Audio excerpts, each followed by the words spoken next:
Ce que je peux dire, c'est que, évidemment, c'est très tentant pour chaque pays individuellement d'essayer de siphonner la base fiscale de ses voisins. Et c'est très tentant, et moi, j'en veux pas à la Suisse. Je veux dire, je pense que tous les pays européens sont appelés à devenir des tout petits pays.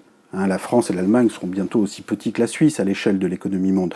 Et donc, chaque pays, individuellement, a intérêt effectivement, à essayer d'attirer les investissements. Parfois, ce ne sont même pas les investissements réels, ce sont juste des jeux d'écriture qui permettent d'attirer la base fiscale.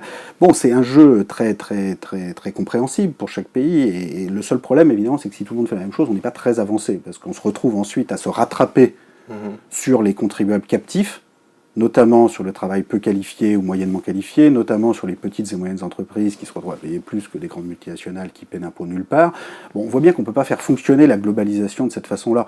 C'est-à-dire que la globalisation, c'est un jeu à somme positive qui nous permet à tous de nous enrichir, de nous développer, mais il faut que chacun contribue aux charges publiques d'une façon équilibrée. Et on ne peut pas avoir comme ça des sociétés multinationales ou des détenteurs de très haut patrimoine qui bénéficient de la mondialisation du libre-échange et qui ne paient aucun impôt nulle part. C'est une situation qui ne peut conduire qu'à un rejet de la globalisation, ce qui serait une catastrophe. Vous savez, quand on n'arrive pas à résoudre les problèmes domestiques, les problèmes d'inégalité, les problèmes sociaux, la tentation la plus simple, évidemment, c'est de trouver des coupables.